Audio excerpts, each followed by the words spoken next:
Okay, so we're going to make this video to clarify some of the techniques that were reviewed yesterday. One of the key elements of obtaining the arm lock is learning how to separate my partner's defensive postures that he takes with his hands. So in other words, separating the hands. And as we know, there's five major, I think five around.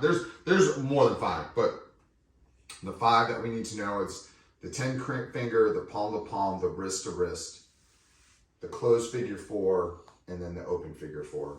And sometimes it'll be referred to as an S grip, Gable grip, butterfly grip, genie grip, and your figure four grip. And three of these can be approached somewhat in the same fashion, okay? And these three are the more opened type. So that's your S grip, your Gable, and your butterfly. We can somewhat approach those in a very similar fashion. And that's trying to get, instead of pulling straight back, because when my partner is locked up, and if I try to pull straight back, I'm never, even if you do one of these numbers, even if you're pushing, you're kicking here and you're trying to go straight back, this is going to be a tough task, and I'm not being very efficient.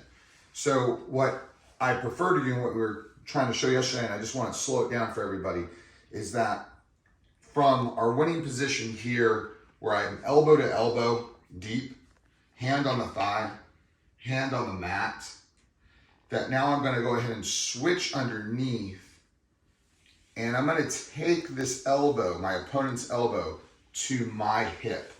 And it's always going to be the hip that the palm is in the direction of. I'm staying tight, and I'm going to slide my elbow up to the wrist and bring the wrist to the chest. So now you can see he's almost in this American lock position as I go down to my half hand grip.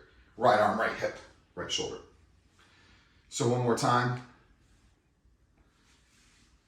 I'm in this winning position. I bring this elbow to my right hip. Now, if you don't even want to feed this all the way through and you just want to feed it to the hip, that's fine too. There's nothing wrong with that. So I go elbow to elbow, elbow to hip, elbow to wrist, and then I take this off just like an American lock as I come around to my armbar here. Okay. That's the hand position. That's the motion.